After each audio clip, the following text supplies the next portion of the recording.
제가 지금까지 주식하면서 가장 많이 받은 질문이 뭔 것 같습니까, 여러분? 예, 바로 이런 거예요. 아, 선생님, 지금 뭘 사면 될까요? 예? 뭐가 오를까요?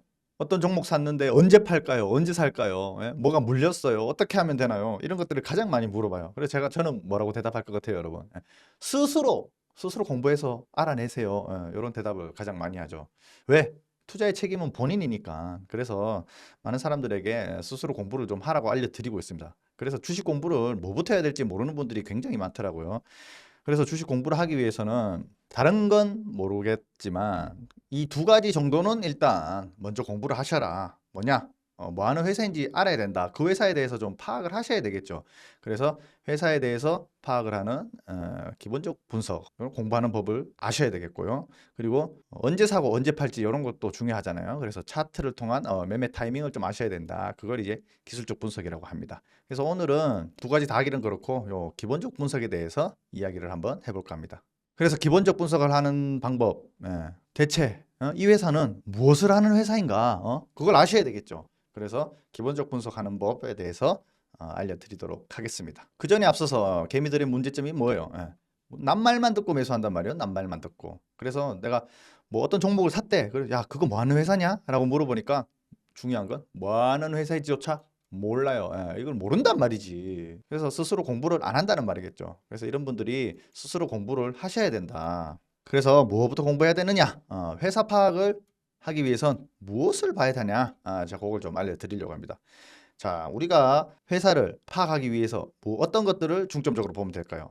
일단 그 회사가 장사를 잘하는 회사인지 알아보셔야 되겠죠. 그래서 장사가 잘 되는지 안 되는지, 물건을 많이 파는지 못 파는지 그거를 보는 게 이제 매출이라고 합니다. 매출.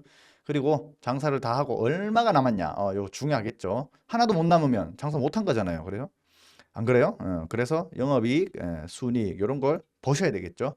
그리고 현재 돈은 있냐 없냐. 회사가 돈을 많이 가지고 있으면 좋겠죠. 그래서 순자산, 자산 가치가 어느 정도 되는지, 회사가 가진 재산은 어느 정도 있는지 그런 걸 좀 파악하셔야 되고, 또 부채, 회사가 빚이 있냐 없냐 이걸 또 파악하는 거죠. 왜? 빚이 많으면 갑자기 회사가 무너질 수도 있잖아요. 그래서 빚이 많은 것보단 적은 게 좋다. 그리고 뭐 차 떼고 포 떼고 쓸 거 다 쓰고 남은 돈이 여윳돈이잖아요. 그럼 회사가 여윳돈이 많으냐 적으냐, 그걸 바로 우리는 유보금 또는 유보율이라고 합니다. 그래서 회사가 남은 돈이 많느냐 아니냐 그런 것들을 또 파악이 필요하다. 그리고 자, 회사의 주인이 누군지도 굉장히 중요하겠죠. 오너 리스크가 존재합니다. 만약 회사의 그 대주주가 매일 도박하고 불법 카지노 다니면서 돈 날리고 이러면 어떻게 되겠어요? 회사가 휘청휘청하겠죠. 뭐 횡령이 일어날 수도 있겠고 배임이 일어날 수도 있겠고, 그렇죠. 그런 회사의 리스크는 되도록이면 사람이 하는 일은 참 어려워요. 어쩔 수 없긴 하지만 최소한 그 정도는 파악하는 게 좋다. 그리고 이 시가총액을 파악해야 되는데 이거는 회사가 비싸냐 싸냐 이제 이런 것도 좀 알아보는 지표가 되거든요. 그래서 같은 값이면 시가총액이 작은데 이런 매출도 높고 순이익도 높고 부채도 적고 자산 가치도 높고 뭐 유보금도 많이 있는 회사가 좋다. 같은 값이면 시총이 낮은 회사가 좋다. 그런 것들을 파악하는데 우리가 회사 파악을 중점적으로 하기 위해선 이런 것들을 좀 보셔야 된다. 근데 여러분들 재무제표를 보면은 엄청 복잡하잖아요. 그래서 다른 거 다 보실 필요 없고 요것만 딱 보면 됩니다. 왜? 우리가 자동차 운전을 할 때 자동차 엔진, 분해 조립, 뭐 어디 고장 나면 어떻게 고치고 이런 거 다 할 필요가 있을까요? 필요 없잖아. 우리 면허증을 따서 차를 운전해서 서울에서 부산까지 딱 갈 수 있는 그 운전 실력만 있으면 되잖아요. 그죠? 그래서 뭐 복잡하게 회사를 회계사처럼 막 다 파악할 필요는 없다고 생각해요, 저는. 그래서 간단하게 할 수 있는 방법이 바로 이런 거예요. 그래서 딱 이것만 알려드리는 거예요. 매출, 영업이익, 순이익, 회사의 자산가치, 부채, 유보금, 회사 오너 확인하고 이제 시총 대비 이 모든 것들이 크냐 적냐, 이런 것들을 파악하면 되겠죠. 그래서 우리가 드라마에서도 이야기 하잖아요. 그게 돈이 됩니까? 그게 돈이 됩니까? 돈 되는 사업을 하는 회사가 좋단 말이에요. 같은 값이면 우리가 뭐 어떤 종목들을 친구가 야 이것도 좋다라고 저것도 좋다라고 해요. 그럼 어떤 회사를 살지 굉장히 많은 고민을 할 거 아닙니까? 그 중에서 그게 돈이 되는지 안 되는지 그걸 찾는 게 중요하겠죠. 그리고 또 미래에 대한 성장성, 이것도 무시 못하겠죠. 그게 내 눈에만 보이나? 그 회사가 오를지 내 눈에만 보이냐 말이야. 이런 것도 잘 파악하셔야 돼요. 미래에 대한 성장성도 이제 꼭 짚고 넘어가셔야 된다. 자, 우리가 추가적으로 또 봐야 될 게 뭐냐면 바로 유통주식수 몇 개고, 그 회사 주식 몇 개고, 요거예요. 예, 같은 값이면은 이왕이면은 유통주식수가 적은 회사가 좋다. 왜? 나중에 뭐 무상증자를 할 수도 있고 아니면 뭐 액면 분할을 할 수도 있고 이런 호재성이 더 많더라. 그리고 시총이 엄청 큰 회사 같으면은 이제 당연히 유통주식수도 많겠죠. 그 유동성이 많기 때문에. 하지만 이제 시총 작은 회사들이 뭐 주식수가 막 10억 개, 20억 개 이렇게 되면은 그 주식수가 너무 많아가지고 나중에 오르기도 힘들더라. 요 정도만 일단 알고 계시면 되겠습니다. 그래서 추가적인 팁을 또 알려드리면 저는 그랬습니다. 이거 제 기준입니다. 예, 제 기준인데 이미 큰 회사보다는 작지만 커질 수 있는 회사가 좋더라. 그래서 시총이 큰 것보다는 작은 것. 이 작은 어느 정도냐? 뭐 한 500억 정도 되는 500억에서 1000억 정도 되는 회사. 그 정도를 찾는 게 저는 좋아요. 이런 것들이 나중에 시총이 2천억, 3천억 또는 뭐 1조가 됐다 이러면은 뭐 한 5배, 10배 이렇게 먹을 수 있는 거잖아요. 그래서 이왕이면 시총이 작은 회사가 저는 선호합니다. 예. 그리고 유통주식수 아까 말씀드렸죠. 몇 개고 막 1억, 2억, 10억, 20억 이렇게 있는 것보다는 1000만 개, 뭐 2천만 개 한 요 정도가 좋더라. 그리고 이왕 같은 값이면 시총 대비 순이익이 높은 회사.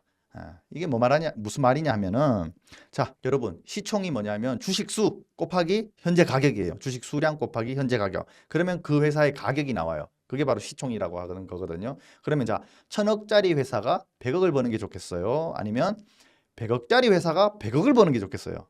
당연히 100억짜리 회사가 100억을 버는 게 훨씬 많이 버는 거겠죠. 똑같이 100억을 벌었는데 1000억짜리 회사는 10분의 1을 벌었지만 100억짜리 회사는 2배를 번 거잖아요. 그죠? 그래서 이왕이면은 시총 대비 순이익이 높은 회사 그런 것을 선호한다. 그리고 돈이 많은 회사 이게 무슨 말이냐 하면은 회사가 돈이 없는 것보다 돈이 많은 게 좋잖아요. 그래서 현재 가지고 있는 자산 그리고 유보금 아까 말씀드렸죠. 이런 것들이 많은 회사를 선호한다.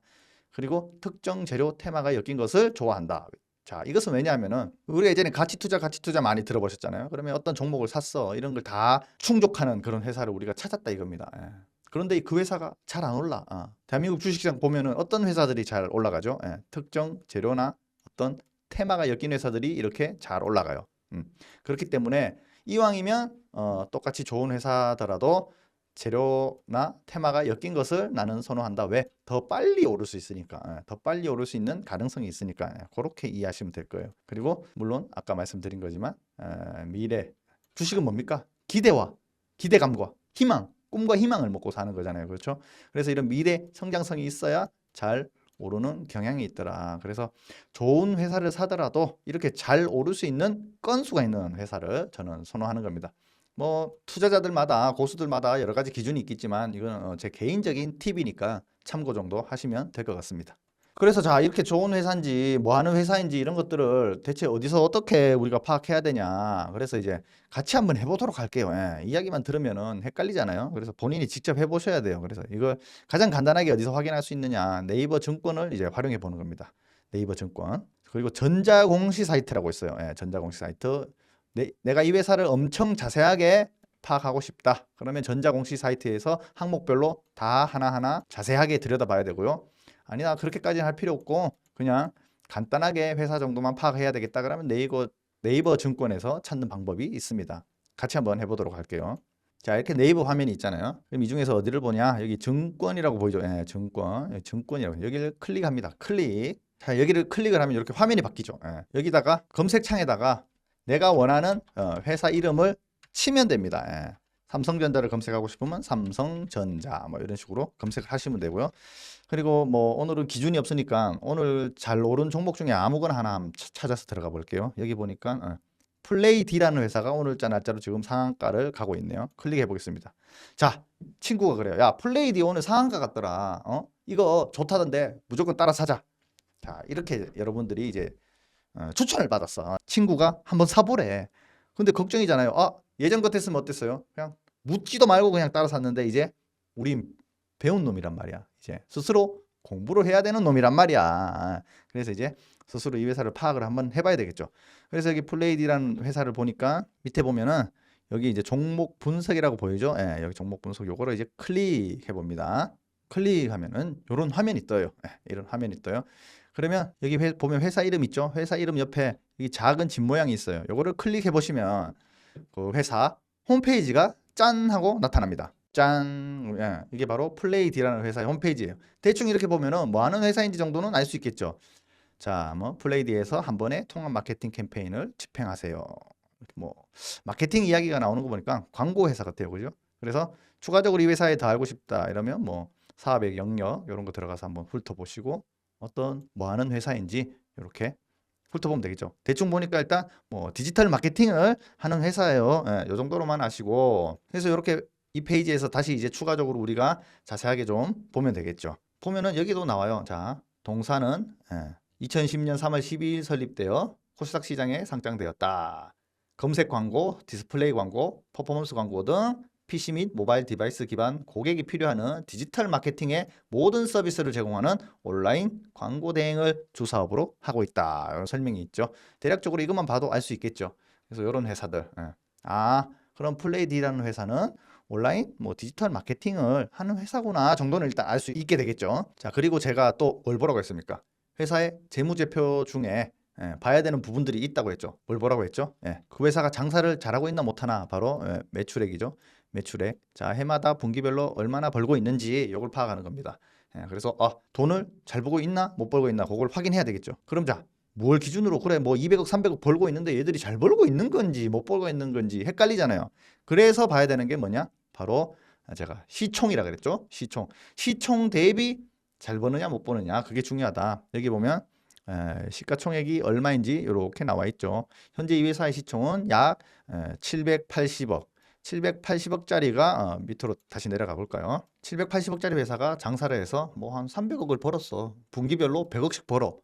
대충 생각해도 꽤 잘 벌고 있네. 뭐 적자 나는 회사는 아니구나 느낄 수 있겠죠. 매출액은 자 이렇게 확인했고 제가 중요한 게 뭐 영업이익, 순이익 보시라고 했죠. 그 밑에 또 영업이익도 나와 있어요. 영업이익 이렇게 확인하시고 그다음 순이익 당기순이익 나와 있죠. 그래서 780억짜리 회사가 뭐 한 과거 2019년도에는 60억 정도 남았고 재작년 한 해에는 뭐 한 30억 정도 남겨 먹었고 지금은 현재까지 올해 작년 12월 결산은 안 나왔지만 대충 합해 보니까 한 40억 정도 되네요. 그죠? 마지막 분기가 잘 나왔으면은 뭐 한 45억, 50억도 될 수 있겠죠. 800억이 안 되는 회사가 1년에 벌어들이는 순이익이 50억이다. 얼핏 따져도 몇 프로 정도 됩니까? 꽤나 잘 나오고 시중금리 이상 벌면은 굉장히 잘 벌고 있는 것이다. 그렇게 생각하시면 될 거예요. 지금 금리가 굉장히 올라서 좀 7, 8%씩 벌면은 굉장히 힘들지 않겠냐 이런 생각이 들지만 지금 경제 상황도 좋지 않고 3%, 4%, 5% 정도만 돼도 못 버는 회사보다는 훨씬 낫구나라는 걸 알 수 있겠죠. 그리고 또 뭐 보라고 그랬습니까? 제가 부채. 부채, 이 회사가 가지고 있는 빚은 어느 정도인가 이렇게 빚은 파악해 보는 거죠. 부채는 보통 200%나 뭐 300%까지도 뭐 괜찮은 경우를 많이 봐왔습니다. 그 비율을 지금은 이제 부채 액수로 나와 있는데 요 밑으로 내려가 보면 부채 비율도 계산되어 있죠. 여기 보면은 부채 비율 이렇게 나와 있습니다. 지금 현재 이 회사는 부채 비율이 아직 100%도 되지 않는 상황이다. 근데 한 200%, 300%까지 되는 회사들도 뭐 의외로 괜찮더라. 처음 해보면은 이게 뭔가 감이 안 오시겠지만 자주 보다 보면 액수에 대해서 익숙해져 가지고 어느 정도 수치가 괜찮은 거고 어느 정도 수치가 좋지 않고 위험한 거구나라는 게 이제 파악이 될 겁니다. 왜냐하면 이게 기준이 없어요. 업종별로, 회사별로, 시총별로, 사업별로 이런 게 좀 다르기도 하니까요. 그래서 부채를 받고 그다음 제가 또 뭐 보라고 했죠? 자본, 유보율, 유보금 이런 거 보라고 했잖아요. 여기 보면 자본 유보율이 나와 있습니다. 회사가 여윳돈을 얼마나 가지고 있느냐 이런 거예요. 시총 800억짜리 회사가 자본 유보율이 뭐 한 1,500% 정도 됩니다. 1,500%. 굉장히 많은 돈을 보유하고 있다. 당장 몇 달, 1년 정도 돈을 못 벌더라도 버틸 수 있는 정도의 자금을 확보하고 있구나. 이 정도는 파악하실 수 있겠죠. 그래서 제가 말씀드린 대로 그런 것들을 보는 거예요. 매출액, 영업이익, 순이익, 그리고 부채가 어느 정도인지, 그리고 유보금, 회사가 남아있는 금액은 얼마인지 그걸 파악하는 거죠. 자, 그러면 제가 기준은 뭘로 잡는다 그랬어요? 바로 이 회사의 시총으로 아셔야 된다. 그래서 800억짜리 회사가 80억을 벌면은 이익률이 몇 프로죠? 10% 정도 되는 거잖아요. 그럼 굉장히 돈을 잘 벌고 있는 거거든요. 근데 뭐 반대로 800억짜리 회사가 40억을 벌었다. 그래도 5% 정도 보니까 5% 버는 회사도 잘 없거든요. 이렇게 따져보면은. 왜? 적자인 회사들이 수두룩해요. 자, 이게 주식을 하면서 이렇게 흑자나고 좋은 회사들도 많은데 굳이 마이너스 나고 적자인 회사는 좋다라고 무조건 따라 사야 되겠다 이럴 필요는 없겠다라는 거죠. 없다라는 거죠. 특히 초보자들 입장에서. 그래서 이런 기준을 가지고 공부를 해서 어떤 회사가 비교를 해보니까 더 좋은 회사 같더라. 이런 거를 파악해 놓으면은 무턱대고 남 말만 듣고 이제 따라 사는 일은 없겠죠. 그리고 알려드리는 김에 추가적으로 좀 더 볼까요? 여기 보면 이제 뉴스나 공시 클릭하시면 이 회사가 이런 뉴스들이 있구나라는 걸 이제 또 읽어보셔야 되겠죠. 왜? 회사에 대해서는 무조건 파악을 하시는 게 좋으니까요. 여기 전자공시를 클릭을 해보면은 아까 제가 말씀드렸죠. 그 회사에 대해서 좀 자세한 걸 알아보고 싶다라고 하면은 전자공시를 한번 알아보셔라. 전자공시에서 뭘 보면 되냐 하면은 가장 최근에 사업 보고서나 이제 분기 보고서를 보시면 되거든요. 여기 분기 보고서를 클릭하시면 이런 게 떠요. 그럼 여기서 무엇을 보느냐? 사업의 개요. 이 회사가 어떤 사업을 하는지 이걸 보시면 되겠죠. 당사는 디지털 광고 시장에서 제작, 운영, 성과 측정 등 뭐 광고의 전 과정을 담당하는 디지털 광고 대행사입니다. 국내 디지털 광고 대행업은 뭐 841개국 어쩌고 저쩌고 이런 게 있습니다. 주요 사업 영역은 이런 것들이 있습니다. 이 회사가 하는 사업을 쭉 읽어보면은 대충 파악이 되겠죠. 그리고 여기 보면은 회사의 재무제표, 재무제표가 이렇게 나오는데 처음부터 이 재무제표 보면은 머리 아프겠죠, 그죠? 그래서 이게 제가 아까 네이버로 보는 것부터 알려드린 거예요. 자, 뭐 그렇다고 표가 복잡하다고 해서 뭐 되게 어려워하실 필요는 없어요. 제가 보라고 한 것만 보면 됩니다. 자산, 여기 자산이 이렇게 있잖아요. 뭐 자산이 늘어나고 있는지 줄어들고 있는지 이걸 보시면 되겠죠. 늘어나고 있으면 괜찮게 회사가 장사를 잘하고 있구나. 그리고 제가 봐야 되는 5가지 항목. 자, 뭐가 있었죠? 매출액, 영업이익, 뭐 순이익 이런 거 확인하라고 했잖아요. 부채 그리고 유보율 여기 나와 있습니다. 그래서 쭉 내려가 보니까 여기 영업이익 얼마를 벌었더라 여기 나와 있죠. 그리고 자 순이익, 당기 순이익 같은 말이거든요. 이렇게 얼마를 벌었더라. 시총 800억짜리 회사가 순이익을 이만큼 남겼더라. 여기 단위가 있거든요. 단위 1,000원. 이 단위를 꼭 확인하시고 그렇게 보셔야 됩니다. 그럼 1,000원 단위니까 이번 분기 순이익이 얼마냐? 100만, 1000만, 억, 10억. 780억짜리 회사가 지난 분기 때 37억을 벌었다. 돈을 꽤 잘 벌고 있는 회사구나라고 그렇게 파악하시면 되겠다. 그죠? 그리고 부채 총계, 부채 총계도 이렇게 나오죠. 그리고 자 잉여금도 보라고 했잖아요. 유보율, 잉여금 같은 말이거든요. 이익, 잉여금 이렇게 있고 이 회사가 가진 자본 총계가 이렇게 되더라. 이 정도로 파악하시면 돼요. 대충 이것만 보면은 이 회사가 진짜 쓰레기 회사인지 좋지 않은 회사인지 완전 마이너스만 나고 있는 회사인지 아니면 그나마 돈을 좀 벌고 있는 회사인지 정도는 파악하실 수 있다. 남 말만 듣고 하는 것보다는 이 정도라도 꼭 확인하시고 스스로 좀 파악하는 방법을 알고 계셔라. 그래서 뭐 자세히 하면은 끝도 한도 끝도 없어요. 그래서 대략적으로 이렇게 여러분들하고 한번 파악하는 방법을 알아봤습니다. 그래서 중요한 건 남 말만 듣지 말고 좀 스스로 좋은 회사를 찾아보셔라. 그렇게 당부드리면서 다음에는 또 차트 분석에 대해서 한번 알아보는 시간을 갖도록 하겠습니다.